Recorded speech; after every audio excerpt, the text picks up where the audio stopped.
Good morning, children. I hope all of you are fine. Now we are going to learn our next topic. What changed after October? നമ്മൾ last ടോപ്പിക്കിൽ എന്തായിരുന്നു പഠിച്ചത്? We have studied about the revolution of October 1917. What was the after effect of the revolution? The Bolsheviks seized the power from the provisional ഗവൺമെന്റിന്റെ കയ്യിൽ നിന്ന് ബോൾഷെവിക്കുകൾ power പിടിച്ചെടുത്ത അല്ലെ അധികാരം പിടിച്ചെടുത്ത ഒരു റവല്യൂഷൻ ആയിരുന്നു ഇത് പറയുന്നത് ഒക്ടോബർ റവല്യൂഷൻ എന്ന് പറയുന്നത് അല്ലെ. What was after effect of the February റവല്യൂഷന്റെ ആഫ്റ്റർ ഇഫക്റ്റ് എന്തായിരുന്നു? ദ മൊണാർക്കി എൻഡ്സ്, അതായത് രാജഭരണം അവസാനിച്ചൊരു റവല്യൂഷൻ ആയിരുന്നു ഇത് പറയുന്നത് ഫെബ്രുവരി റവല്യൂഷൻ എന്ന് പറയുന്നത് അല്ലെ.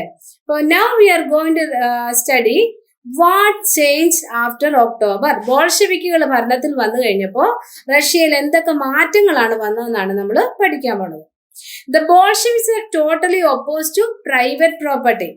So most industry and banks were nationalised in November 1917. ഇപ്പോ ബോൾഷെവിക്കിൽ പ്രൈവറ്റ് പ്രോപ്പർട്ടിക്ക് എഗെയിൻസ്റ്റ് ആയതുകൊണ്ട് തന്നെ ഇവർ എന്ത് ചെയ്ത് 1917 നവംബർ ആയപ്പം they nationalized the banks and industries. എന്ന് പറഞ്ഞാൽ എന്നതാ, ഗവൺമെന്റിന്റെ മാനേജ്മെന്റിലും ഓണർഷിപ്പിലും ഇൻഡസ്ട്രികളും ബാങ്കുകളും കൊണ്ടുവന്നു. ഗവൺമെന്റിന്റെ ഉത്തരവാദിത്തത്തിൽ അല്ലെ ഗവൺമെന്റിന്റെ ഭരണത്തിന്റെ കീഴിൽ കൊണ്ടുവന്നു. Land was declared social property. ലാൻഡിനെ എന്തായിട്ട് ഡിക്ലെയർ ചെയ്തു? സോഷ്യൽ പ്രോപ്പർട്ടി ആക്കി, അതായത് പൊതുമുതലാക്കി പ്രഖ്യാപിച്ചു. നേരത്തെ എങ്ങനെയായിരുന്നു? നോബിൾസിന്റെ കയ്യിലായിരുന്നു. പെസൻസ് കുറെ പേരുണ്ടായിരുന്നെങ്കിലും നോബിൾസിന്റെ കയ്യിലായിരുന്നു മോസ്റ്റ് ഓഫ് ദ ലാൻഡ് ഉണ്ടായിരുന്നത് അല്ലെ. അപ്പോ ബോൾഷെവിക്കുകൾ വന്നു കഴിഞ്ഞപ്പോൾ അവർ ചെയ്ത വേറൊരു കാര്യം എന്തുവാ? The land was declared social property and persons were allowed to seize the land of nobility. അതേപോലെ വേറൊരു കാര്യം ഇവർ ചെയ്ത് എന്താ? നോബിൾസിന്റെ ഭൂമി പിടിച്ചെടുക്കാനായിട്ട് പെസൻസിന് അനുവാദം കൊടുത്തു. In cities, Bolsheviks enforced the partition of large houses according to family requirements. സെറ്റുകളിൽ എന്താ ഇവർ ചെയ്തത്? വലിയ വലിയ വീടുകളുണ്ട്. അതിപ്പം കുറച്ചിപ്പോ 1-2 മെമ്പേഴ്സ് ഉള്ള വീട് ആൾക്കാർക്ക് വലിയ വീടിന്റെ ആവശ്യമില്ല അല്ലെ. അപ്പൊ ഇവര് സിറ്റികൾ ചെയ്തൊരു കാര്യം എന്ന് പറയുന്നത് ലാർജ് ഹൗസസ് വെയർ പാർട്ടീഷൻ ചെയ്തു. എന്തിനനുസരിച്ചാ?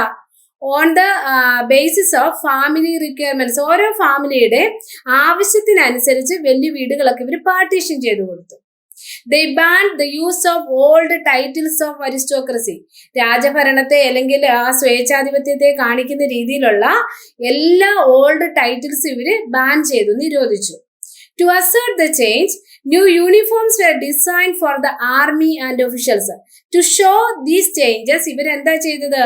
They designed new uniforms for the army and officials. അപ്പൊ ഇവർ ഈ ന്യൂ യൂണിഫോംസ് ചൂസ് ചെയ്ത് എങ്ങനെയാണെന്ന് വെച്ചാൽ ഒരു ക്ലോത്തിങ് കോമ്പറ്റീഷനിലൂടെയാണ് ഇവർ ഈ ന്യൂ യൂണിഫോംസ് ഒക്കെ ചൂസ് ചെയ്തത്.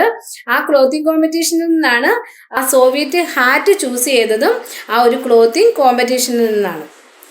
അപ്പോൾ what were the changes happened after October revolution? First thing എന്ന് പറയുന്നത് ബാങ്ക്സ് നാഷണലൈസ്.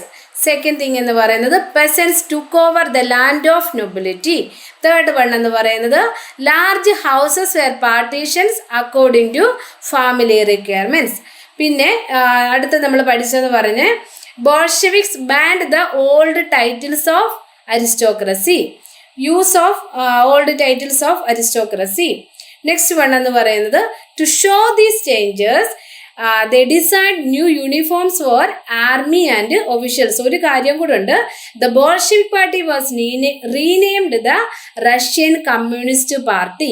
ഇത്രയും ചേഞ്ചസ് ആണ് ഒക്ടോബർ റവല്യൂഷന് ശേഷം റഷ്യയിൽ വന്നത്. Was everything perfect after October revolution? ഈ ഒക്ടോബർ റവല്യൂഷൻ കഴിഞ്ഞപ്പോൾ എല്ലാം പെർഫെക്റ്റ് ആയിരുന്നോ? ഇനി അതാണ് നമ്മൾ നോക്കാൻ പോണത്. What was the new name of Bolshevik party? The Russian Communist Party. In November 1917, the Bolsheviks conducted the elections to the Constituent Assembly. November 1917 ബോൾഷെവിക്കിൽ എന്ത് ചെയ്തു? They conducted the elections to the Constituent Assembly. Constituent അസംബ്ലിയിലേക്കുള്ള election ഇവർ conduct ചെയ്തു. But they failed to gain majority support. അവർക്ക് support കിട്ടിയല്ലേ? Majority votes കിട്ടിയോ? ഇല്ല. But the Bolsheviks fail to get the majority support. In January 1918, the assembly rejected Bolshevik measures and Lenin dismissed the assembly. ഇപ്പോൾ constituent അസംബ്ലിയിലുള്ള കൂടുതൽ മെമ്പേഴ്സും വേറെ ആൾക്കാരാണ് അല്ലേ, അതായത് മജോറിറ്റി ഗ്രൂപ്പ് എന്ന് പറയുന്ന ബോൾഷെവിക്കുകളല്ലല്ലോ. അപ്പം അതുകൊണ്ട് തന്നെ കുറച്ച് കഴിഞ്ഞപ്പോഴത്തേന് ആ കോൺസ്റ്റിറ്റ്യൂന്റ് അസംബ്ലിയിലുള്ള മറ്റുള്ള ആൾക്കാർ എന്ത് ചെയ്യാൻ തുടങ്ങി, ഇവർ കൊണ്ടുവരുന്ന എന്താ പറയുന്നത് മെഷേഴ്സൊക്കെ അല്ലെങ്കിൽ ബോൾഷെവിക്കുകൾ മുന്നോട്ട് കൊണ്ടുവരുന്ന കാര്യങ്ങളെയൊക്കെ ഇവർ എന്ത് ചെയ്യാൻ തുടങ്ങി, റിജക്റ്റ് ചെയ്യാൻ തുടങ്ങി ബാക്കിയുള്ള ആൾക്കാർ. So Lenin dismissed the assembly. He thought the all Russian Congress of Soviets was more democratic than an assembly. എന്തുകൊണ്ടാണ് ലെനിൻ ഈ അസംബ്ലി ഡിസ്മിസ് ചെയ്തത്? അദ്ദേഹം ചിന്തിച്ചത്, അദ്ദേഹത്തിൻ്റെ ആർഗ്യുമെൻ്റ് എന്ന് പറയുന്നത് എന്തുവായിരുന്നു, ഈ കോൺസ്റ്റിറ്റ്യൂന്റ് അസംബ്ലിയേക്കാളും നല്ലത് എന്താണ്, ഈ all Russian Congress of Soviets എന്ന് പറയുന്നതാണ് കൂടുതൽ ഡെമോക്രാറ്റിക് എന്നുള്ള ചിന്താഗതി കാരണമാണ് ലെനിൻ എന്ത് ചെയ്തത്, ഈ കോൺസ്റ്റിറ്റ്യൂന്റ് അസംബ്ലി ഡിസ്മിസ് ചെയ്തത്. അതോടൊപ്പം അദ്ദേഹം പറയുന്ന വേറൊരു കാര്യം കൂടെ, ഈ കോൺസ്റ്റിറ്റ്യൂന്റ് അസംബ്ലി എന്ന് പറയുന്നത് it was elected in Un Certain conditions. Un Certain ആയിട്ടുള്ള കണ്ടീഷൻസിൽ ഇലക്ട് ചെയ്തൊരു അസംബ്ലി ആയതുകൊണ്ട് തന്നെ അതിനേക്കാളും നല്ലത് ഏതാണ്, ഈ all Russian Congress of Soviets ആണ് നല്ലതെന്നാണ് ആര് ചിന്തിച്ചത്, ലെനിൻ ചിന്തിച്ചത്. In March 1918, despite opposition by their political allies, the Bolsheviks made peace with Germany at ബ്രെസ്റ്റ്-ലിറ്റോവ്സ്ക്.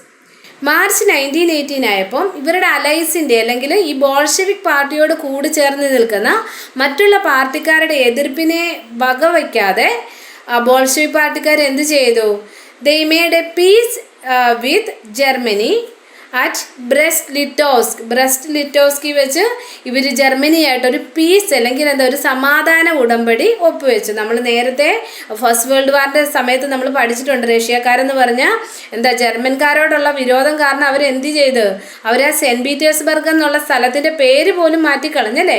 അപ്പോൾ അത്രയും വിരോധം ഉണ്ടായിരുന്ന ആൾക്കാരാണ്. അപ്പോൾ അതുകൊണ്ട് തന്നെ അതിൻ്റെ കുറച്ചൊക്കെ ഇവരിൽ ഇപ്പോഴും കാണും. അതുകൊണ്ടാണ് ഇവരുടെ അലൈസ് പോലും ജർമ്മനിയായിട്ട് ഇങ്ങനെയുള്ളൊരു പീസ് അല്ലെങ്കിൽ ഒരു സമാധാന ഉടമ്പടി ചേരുന്നതിന് അവർ എന്താ പറയുക വിമുഖത കാണിച്ചല്ല, അവർക്ക് ഇഷ്ടമല്ലായിരുന്നു. അവരെ ഇഷ്ടക്കുറവിനെ എതിർപ്പിനെ വകവയ്ക്കാതാണ് ബോൾഷെവിക് പാർട്ടി എന്ത് ചെയ്യുന്നത്, ജർമ്മനിയായിട്ടൊരു പീസ് അല്ലെങ്കിൽ ഒരു സമാധാന ഉടമ്പടി ഏർപ്പെടുന്നത്. In the years that followed, the Bolsheviks became the only party to participate in the elections to the All Russian Congress of Soviets, which became the parliament of the country. പിന്നീട് വന്ന വർഷങ്ങളിൽ എന്താ സംഭവിച്ചത്, ഈ all Russian Congress of Soviet എന്ന് പറയുന്നത് പിന്നീട് റഷ്യയുടെ പാർലമെൻ്റായിട്ട് മാറി. അപ്പോൾ പിന്നീട് വന്ന ഇലക്ഷനുകളിൽ ബോൾഷെവിക് പാർട്ടി മാത്രമാണ് മത്സരിക്കുന്നത്. അതായത് റഷ്യയിൽ നിലവിലുള്ള ഒരേ ഒരു പാർട്ടിയായിട്ട് ഏത് പാർട്ടി മാറി, ബോൾഷെവിക് പാർട്ടി മാറി. ഈ all Russian Congress of Soviets അല്ലെങ്കിൽ റഷ്യൻ പാർലമെൻറ്റിലേക്ക് തിരഞ്ഞെടുപ്പിന് വേണ്ടി മത്സരിക്കുന്ന പാർട്ടികളിൽ ഒരേ ഒരു പാർട്ടിയായിട്ട് ഏത് പാർട്ടി മാറി, റഷ്യൻ കമ്മ്യൂണിസ്റ്റ് പാർട്ടി അല്ലെങ്കിൽ ഈ ബോൾഷെവിക് പാർട്ടി മാറി. Russia became a one party state. Trade unions were kept under party control. അങ്ങനെ റഷ്യ എന്തായിട്ട് മാറി, ഒരു വൺ പാർട്ടി സ്റ്റേറ്റ് ആയിട്ട് മാറി. ഏത് പാർട്ടിയാണ്, റഷ്യൻ കമ്മ്യൂണിസ്റ്റ് പാർട്ടി എന്ന് പറയുന്നല്ലേ ബോൾഷെവിക് പാർട്ടി എന്ന് പറയുന്ന ഒരേ ഒരു പാർട്ടിയുള്ള സ്റ്റേറ്റ് ആയിട്ട് മാറി. വൺ പാർട്ടി സ്റ്റേറ്റ് എന്ന് പറഞ്ഞാൽ എന്താ, നമ്മൾ പഠിച്ചിട്ടുണ്ട്, വൺ പാർട്ടി സിസ്റ്റം ഉണ്ട്, ടു പാർട്ടി സിസ്റ്റം ഉണ്ട്, മൾട്ടി പാർട്ടി സിസ്റ്റം ഉണ്ട് അല്ലേ. വൺ പാർട്ടി സിസ്റ്റം എന്ന് പറയുമ്പോൾ ചൈന പോലുള്ള രാജ്യങ്ങളിലൊക്കെ വൺ പാർട്ടി സിസ്റ്റം ഫോളോ ചെയ്യുന്നത്. അതായത് ഒരു പാർട്ടിക്ക് മാത്രമേ ഇലക്ഷനിൽ പങ്കെടുക്കാനും ഇലക്ഷനിൽ ജയിച്ച് ഗവൺമെൻറ് ഫോം ചെയ്യാനുമായിട്ടുള്ള സാഹചര്യം കാണത്തുള്ളൂ. വേറെ പാർട്ടിക്കാർ കാണും, പക്ഷേ ആ ഒരു പാർട്ടിയെ അംഗീകരിക്കുന്ന അല്ലെ ആ പാർട്ടിക്കാർ സമ്മതിച്ചാൽ മാത്രമേ ഉള്ളൂ. ആ ഏത് പാർട്ടിയാണ് അധികാരത്തിൽ പോകുന്ന ആ പാർട്ടി സമ്മതിച്ചാൽ അല്ലെ അവരുടെ അലൈസ് ആയിട്ടുള്ള ആൾക്കാർക്ക് മാത്രമേ മത്സരിക്കാനുള്ള സാഹചര്യം അങ്ങനെയുള്ള രാജ്യങ്ങളിൽ ഉണ്ടാവത്തുള്ളൂ. അങ്ങനെയുള്ള രാജ്യങ്ങളിലാണ് വൺ പാർട്ടി സിസ്റ്റം ഫോളോ ചെയ്യുന്ന രാജ്യങ്ങളിൽ. ടു പാർട്ടി സിസ്റ്റം എന്ന് പറഞ്ഞാൽ രണ്ട് പാർട്ടികൾ എപ്പോഴും എന്ത് ചെയ്യും, അങ്ങോട്ടും ഇങ്ങോട്ടും മാറി അധികാരം കൈമാറിക്കൊണ്ടിരിക്കും. മൾട്ടി പാർട്ടി എന്ന് പറഞ്ഞാൽ നമ്മുടെ ഇന്ത്യയിലൊക്കെ നടക്കുന്ന പാർട്ടി സിസ്റ്റമാണ്. ഒത്തിരി പാർട്ടികൾ കാണും. അതായത് മോർ ദാൻ ടു പാർട്ടീസിന് എന്ത് ചെയ്യാൻ പറ്റും, ഇലക്ഷനിൽ പങ്കെടുക്കാൻ പറ്റും. അവർക്ക് ഇലക്ഷനിൽ പങ്കെടുത്ത് വിജയിച്ച് ഗവൺമെൻറ് ഫോം ചെയ്യാനായിട്ടുള്ള സാഹചര്യമുണ്ട്. നമ്മളത് നമ്മുടെ അടുത്ത പൊളിറ്റിക്സിൻ്റെ ചാപ്റ്ററിൽ നമ്മളത് പഠിക്കുന്നുണ്ട്. അപ്പോൾ Russia became a one party state.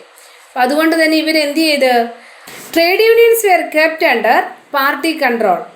The secret police called the Cheka first and later OGPU and NKVD punished those who criticise the Bolsheviks. അതോടൊപ്പം ഇവർ എന്തുകൊണ്ടുവന്ന് സീക്രട്ട് പോലീസിനെ കൊണ്ടുവന്ന്. ഫസ്റ്റ് അതിൻ്റെ പേര് ചെക്കോഫസ്റ്റ് എന്നാണ്, പിന്നീട് OGPU NKVD എന്നൊക്കെ അറിയപ്പെട്ടത്. ഈ സീക്രട്ട് പോലീസിൻ്റെ ജോലി എന്തുവാ? പാർട്ടിയെ ക്രിറ്റിസൈസ് ചെയ്യുന്ന ആൾക്കാരെ കണ്ടുപിടിച്ച് അവർക്ക് സിവിയർ ആയിട്ടുള്ള പണിഷ്മെൻറ്റ് കൊടുക്കുക. Many young writers and artists rallied to the party because it stood for socialism and for change. After October 1917, this led to experiments in the arts and architecture. അപ്പോൾ പല ആർട്ടിസ്റ്റുകളൊക്കെ അതുപോലെ writers ആയിട്ടുള്ള ആൾക്കാരും ഒക്കെ Bolshevik പാർട്ടിയുടെ കൂടെയാണ് നിന്നത്. അതിൻ്റെ കാരണം എന്ന് പറയുന്നത് ബോൾഷെവിക് പാർട്ടി എന്ന് പറഞ്ഞ ചേഞ്ചിന് വേണ്ടി നിലനിൽക്കുന്ന പാർട്ടിയാണെന്നുള്ളൊരു ചിന്താഗതിയാണ് ഉണ്ടായിരുന്നത്. അപ്പോൾ ആ ഒരു പീരീഡിൽ ഉണ്ടായിരുന്ന ആർട്ടിലും അതേപോലെ തന്നെ ആർക്കിടെക്ചറിലും ഒക്കെ ഈ ഇങ്ങനെയുള്ള ആൾക്കാരുടെ സ്വാധീനം കാണാമായിരുന്നു. After October 1917, this led to experiments in the arts and architecture, but many became disillusioned because of the censorship the party encouraged. പക്ഷെ മറ്റു പല ആൾക്കാർക്കും കുറേ ആൾക്കാർ ഡിസില്യൂഷൻഡ് ആയിരുന്നു. അതിൻ്റെ കാരണം എന്താ? പാർട്ടി കൊണ്ടുവന്ന സെൻസർഷിപ്പ് എന്ന് പറഞ്ഞാൽ നമുക്കറിയാം അഭിപ്രായ സ്വാതന്ത്ര്യമില്ലായ്മയാണ് സെൻസർഷിപ്പ് എന്ന് പറയുന്നത് അല്ലേ. അപ്പോൾ ഈ ബോൾഷെവിക് പാർട്ടി കൊണ്ടുവന്ന സെൻസർഷിപ്പിൽ പല ആൾക്കാർക്കും എന്തുണ്ടായിരുന്നു? ഒരു ഇഷ്ടമില്ലായ്മ ഉണ്ടായിരുന്നു. അപ്പോൾ all these steps taken by Bolsheviks was creating a tension among the Russian society. അപ്പോൾ ഈ ബോൾഷെവിക്കുകൾ കൊണ്ടുവന്ന ഇത്രയും മെഷേഴ്സ് ശരിക്കും പറഞ്ഞാൽ റഷ്യൻ സൊസൈറ്റിയിൽ എന്താ ഒരു ടെൻഷൻ ഉണ്ടാക്കിയ ആൾക്കാർ. അതാണ് ശരിക്കും റഷ്യയെ പിന്നീട് ഒരു സിവിൽ വാറിലേക്ക് എത്തിച്ചത്. Next we are going to study civil war. When the Bolsheviks ordered land redistribution, the Russian army began to break up. Soldiers, mostly peasants, wished to go home for land redistribution and deserted. അപ്പോൾ ബോൾഷെവിക്കിൽ land റീഡിസ്ട്രിബ്യൂഷന് വേണ്ടി order ചെയ്തപ്പോൾ എന്ത് സംഭവിച്ചു? The Russian army began to break up. എന്തുകൊണ്ടായിരിക്കും അങ്ങനെ സംഭവിച്ചത്? Most of the soldiers are basically peasants അല്ലേ. അപ്പോൾ ഇവർ ലാൻഡ് റീഡിസ്ട്രിബ്യൂഷൻ ഓർഡർ ചെയ്ത് കഴിഞ്ഞപ്പം ഈ സോൾജേഴ്സിന് തോന്നി ഇവർക്കും ഗ്രാമങ്ങളിൽ തിരിച്ചു പോയി കഴിഞ്ഞാൽ എന്ത് കിട്ടും? ഭൂമി കിട്ടും അല്ലേ. അപ്പോൾ ആ ഭൂമി കിട്ടിക്കഴിഞ്ഞ് ഇവർക്ക് വീണ്ടും പഴയത് കണക്ക് കാർഷിക വൃത്തിയിൽ തന്നെ ഏർപ്പെട്ട് ജീവിക്കാൻ പറ്റും. അപ്പോൾ ആ ഒരു ഉദ്ദേശത്തോടു കൂടി സോൾജേഴ്സ് ആയിട്ടുള്ള ആൾക്കാരൊക്കെ അവരുടെ ഗ്രാമങ്ങളിലേക്ക് പോകാൻ തുടങ്ങിക്കാണും. അങ്ങനെയാണ് റഷ്യൻ ആർമി എന്ത് ചെയ്തത്? ബ്രേക്കപ്പ് ആയത്. Non Bolshevik socialist, liberals and supporters of autocracy കണ്ടം ദ ബോൾഷെവിക് അപ്രൈസിംഗ്. ഈ ബോൾഷെവിക് അപ്രൈസിങ്ങിന് ഇഷ്ടമില്ലാത്ത ആൾക്കാരായിരുന്നു അല്ലെ. ബോൾഷെവിക്കുടെ ഭരണത്തോട് എതിർപ്പുണ്ടായിരുന്ന ആൾക്കാരാണ് നോൺ ബോൾഷെവിക് സോഷ്യലിസ്റ്റ്. അതായത് ബോൾഷെവിക്കുകൾ അല്ലാത്ത സോഷ്യലിസ്റ്റുകൾ, ലിബറൽസ് ആയിട്ടുള്ള ആൾക്കാർ, സപ്പോർട്ടേഴ്സ് ഓഫ് കിങ് എന്ന് പറയുന്നത്. Their leaders moved to south Russia and organised troops to fight the Bolsheviks. അപ്പോൾ ഇവരുടെ ലീഡേഴ്സ് ആയിട്ടുള്ള ആൾക്കാർ എന്ത് ചെയ്യാൻ തുടങ്ങി? സൗത്ത് റഷ്യയിലേക്ക് മൂവ് ചെയ്തിട്ട് അവിടെ ചെന്ന് ഇവർ അവരുടെ ട്രൂപ്പുകൾ ഫോം ചെയ്യാൻ തുടങ്ങി. ആരുടെയൊക്കെ ട്രൂപ്സാ? Non Bolshevik socialist, liberals and supporters of autocracy organized troops to fight against the Bolsheviks. അപ്പോൾ Bolsheviks were known as the Reds എന്നാണ് അറിയപ്പെട്ടിരുന്നത്. ഡ്യൂറിങ് 1918 ആൻഡ് 1919 ദ ഗ്രീൻസ് എന്ന് പറയുന്നത് സോഷ്യലിസ്റ്റ് റവല്യൂഷണറീസ് ആൻഡ് വൈറ്റ്സ് എന്ന് പറയുന്നത് പ്രോ സാറിസ്റ്റ് അല്ലെങ്കിൽ supporters of king controlled most of the Russian empire. അപ്പോൾ 1918-1919 പീരീഡിൽ most of the Russian empire were controlled by ആരായിരുന്നു? Whites and Greens. They were backed by French, American, British and Japanese troops. And these Whites and Greens were supported by ആരൊക്കെയാ? French, American, British and Japanese troops. അന്നുണ്ടായിരുന്ന പ്രബലരായിട്ടുള്ള പല രാജ്യങ്ങളും ഈ ഗ്രീൻസും അതേപോലെ തന്നെ വൈറ്റ്സുമായിട്ടുള്ള ആൾക്കാർക്ക് സപ്പോർട്ട് ചെയ്യുന്നവരായിരുന്നു. അതിൻ്റെ കാരണം എന്താ? All these forces who were worried at the growth of socialism in Russia. അപ്പോൾ ഈ ഫ്രഞ്ചുകാരും അമേരിക്കൻസും ബ്രിട്ടീഷ്, ജാപ്പനീസ് ഇവരൊക്കെ തന്നെ ഈ റഷ്യയിൽ വളർന്നുകൊണ്ടിരിക്കുന്ന സോഷ്യലിസത്തിൽ എന്തായിരുന്നു? അവരൊക്കെ വറീഡായിരുന്നു. കാരണം അവരുടെ രാജ്യങ്ങളിലേക്കും ഇത് വ്യാപിക്കുമോ എന്നുള്ളൊരു ഭയം അവർക്കുണ്ടായിരുന്നത് കൊണ്ടാണ് അവർ തീർച്ചയായിട്ടും ആരെ സപ്പോർട്ട് ചെയ്തത്? ഈ സപ്പോർട്ടേഴ്സ് ഓഫ് കിങ്ങിനെ അല്ലെങ്കിൽ പ്രോ സാറിസ്റ്റിനെ, സോഷ്യലിസ്റ്റ് റവല്യൂഷണറീസ് ആയിട്ടുള്ള ആൾക്കാരെ സപ്പോർട്ട് ചെയ്തത്. As the troops and the Bolsheviks fought a civil war, looting, banditry and famine became common. Supporters of private property among whites took harsh steps with the peasants who had seized the land. അപ്പോൾ ബോൾഷെവിക്കുകളുടെ നിർദ്ദേശപ്രകാരം പെസൻസ് എന്ത് ചെയ്യുന്നുണ്ട്, നോബിൾസിൻ്റെ കയ്യിൽ നിന്നുള്ള ലാൻഡൊക്കെ ഇവർ സീസ് ചെയ്യുന്നുണ്ട്. അപ്പോൾ ഈ പ്രൈവറ്റ് പ്രോപ്പർട്ടിയുടെ സപ്പോർട്ടേഴ്സ് ആയിട്ടുള്ള വൈറ്റ്സിൻ്റെ കൂടെയുള്ള ആൾക്കാർ എന്ത് ചെയ്യാൻ തുടങ്ങി, they took harsh steps against the peasants. Such actions led to the loss of popular support for the non Bolsheviks. അപ്പോൾ ഇങ്ങനെയുള്ള ഇവരുടെ ആക്ഷൻസ് നോൺ ബോൾഷെവിക് ആയിട്ടുള്ള ആൾക്കാർക്കുണ്ടായിരുന്ന സപ്പോർട്ടിനെ കുറച്ചു. These actions made dum unpopular. By January 1920, the Bolsheviks controlled most of the former Russian Empire. They succeeded due to cooperation with non-Russian nationalities and Muslim jihadists. അപ്പോൾ 1920 ആയപ്പോഴത്തേക്ക് 20 ജനുവരി ആയപ്പോൾ ബോൾഷെവിക്കുകളായിട്ടുള്ള ആൾക്കാരുടെ കൺട്രോളിൽ ഈ ഫോമർ റഷ്യൻ എംപയറിൻ്റെ മോസ്റ്റ് പാർട്ടുമായി, നേരത്തെ ആരുടെ കയ്യിലായിരുന്നു, നമ്മൾ നേരത്തെ പഠിച്ചു, ഗ്രീൻസും വൈറ്റ്സും ആയിട്ടുള്ള ആൾക്കാരുടെ കയ്യിലായിരുന്നു ഉണ്ടായിരുന്നത് അല്ലേ. അപ്പോൾ അവരുടെ കയ്യിലുണ്ടായിരുന്ന ഭൂമിയുടെ അല്ലെങ്കിൽ റഷ്യൻ സാമ്രാജ്യത്തിൻ്റെ കൂടുതൽ ഭാഗവും ആരുടെ കയ്യിലായി, വീണ്ടും ബോൾഷെവിക്കുകളുടെ കയ്യിൽ. അപ്പോൾ ഈ ഒരു കാര്യം സംഭവിച്ചത്, അല്ലെ ബോൾഷെവിക്കുകൾ ഈ ഭൂമിയെല്ലാം പിടിച്ചെടുത്തത് ആരുടെയൊക്കെ സഹായത്തോടു കൂടിയാ, നോൺ റഷ്യൻ നാഷണാലിറ്റികളുടെ അതോടൊപ്പം മുസ്ലിം റിഫോമേഴ്സിൻ്റെ സഹായത്തോടു കൂടിയാണ്. Cooperation did not work were Russian colonies themselves turned Bolshevik. In Khiva, in Central Asia, Bolshevik colonies brutally massacred local nationalists in the name of defending socialism.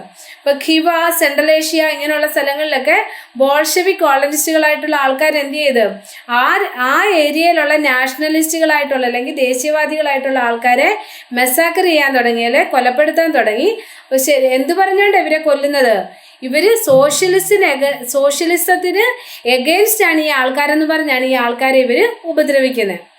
In this situation, many were confused about what the Bolshevik government represented. അപ്പോൾ ഈ ഒരു സിറ്റുവേഷനിൽ പല ആൾക്കാർക്കും confusion ഉണ്ടായി. എന്ത് കൺഫ്യൂഷനും ഉണ്ടായത്, ശരിക്കും പറഞ്ഞാൽ ബോൾഷെവിക്സ് എന്ന് പറഞ്ഞ അല്ലെങ്കിൽ ബോൾഷെവിക് ഗവൺമെൻറ് എന്തിനെയാണ് റെപ്രസെൻറ്റ് ചെയ്യുന്നതെന്നുള്ളതിനെക്കുറിച്ച് ഇവർക്ക് സംശയം ഉണ്ടായി. അതിൻ്റെ കാരണം എന്താ പറയുന്നത്, ഖിവ, സെൻട്രൽ ഏഷ്യ പോലുള്ള സ്ഥലങ്ങളിൽ ബോൾഷെവിക്കുകളായിട്ടുള്ള ആൾക്കാർ തന്നെ എന്ത് ചെയ്യാൻ തുടങ്ങി, നാഷണലിസ്റ്റുകളായിട്ടുള്ള അല്ലെങ്കിൽ ആ ലോക്കൽ ഏരിയയിലുള്ള ആൾക്കാരെ അവർ സോഷ്യലിസത്തിന് എഗെയിൻസ്റ്റ് ആണെന്ന് പറഞ്ഞ് അവരെ കൊലപ്പെടുത്താൻ തുടങ്ങി. Partly to remedy this, most non-Russian nationalities were given political autonomy in the Soviet Union, the state the Bolsheviks created from the Russian Empire in December 1920. അപ്പോൾ ഇങ്ങനെയുള്ള പ്രശ്നങ്ങൾക്കൊക്കെ ഒരു പരിഹാരം എന്ന നിലയ്ക്ക് എന്ത് ചെയ്ത്, നോൺ റഷ്യൻ നാഷണാലിറ്റികളായിട്ടുള്ള ആൾക്കാർക്ക് ഒരു ഓട്ടോണമി കൊടുത്തു. ഓട്ടോണമി എന്ന് പറഞ്ഞു കഴിഞ്ഞാൽ the right to govern themselves, അവർക്ക് തന്നെ അവരുടെ പ്രദേശങ്ങൾ ഭരിക്കാനായിട്ടുള്ള അധികാരം കൊടുത്തു. കാരണം ബോൾഷെവിക്കുകളോട് ആൾക്കാർക്ക് എതിർപ്പുണ്ടാകാതിരിക്കാൻ വേണ്ടിയാണ് അങ്ങനെ ചെയ്തത്, അധികാരം കൊടുത്തു. സോവിയറ്റ് യൂണിയൻ എന്ന് പറയുന്നത് ബോൾഷെവിക്സുകൾ ഡിസംബർ 1922 റഷ്യൻ എംപയറിൽ അവർ ഫോം ചെയ്ത ഒരു സ്റ്റേറ്റ് ആണ് സോവിയറ്റ് യൂണിയൻ അല്ലെങ്കിൽ USSR എന്ന് പറയുന്നത്. But since this was combined with unpopular policies that the Bolsheviks forced the local government to follow, like the harsh discouragement of nomadicism, attempts to win over different nationalities were only partly successful. പക്ഷേ ഇങ്ങനെയൊക്കെ ചെയ്തെങ്കിലും അല്ലെ ഇങ്ങനെ ഒരു measure ഇവർ ബോൾഷെവിക്കുകൾ കൊണ്ടുവന്നെങ്കിൽ പോലും പല ഇവരുടെ ബോൾഷെവിക്കുകളുടെ പല പോളിസികളും അൺപോപ്പുലർ ആയിരുന്നു. അങ്ങനെ അൺപോപ്പുലർ ആയിരുന്ന ഒരു പോളിസിയാണ് നൊമാഡിസം എന്ന് പറയുന്നത്. നൊമാഡിസം നമുക്കറിയാവുന്ന കാര്യമേ അല്ലേ. നൊമാഡിസം എന്ന് പറഞ്ഞ life style of those who do not live in one place but move from area to area to earn their living. ചിലപ്പോൾ ആനിമൽസ് ഒക്കെ ആയിട്ടായിരിക്കും. ഈ നാടോടികളായിട്ടുള്ള ആൾക്കാരെയാണ് എന്ത് പറയുന്നത്, നൊമാഡിസം എന്ന് പറയുന്നത്. അപ്പം നൊമാഡിസത്തിന് എതിരായിരുന്നു ആര് പറയുന്നത്, ബോൾഷെവിക്കുകൾ എന്ന് പറയുന്നത്. അപ്പോൾ അത് ഇങ്ങനെയുള്ള കാരണങ്ങൾ കൊണ്ട് പല ആൾക്കാർക്കും ആരോട് എതിർപ്പായി, ബോൾഷെവിക് ആൾക്കാരോട് അല്ലെ ബോൾഷെവിക് ഗവൺമെന്റിനോട് എതിർപ്പായി.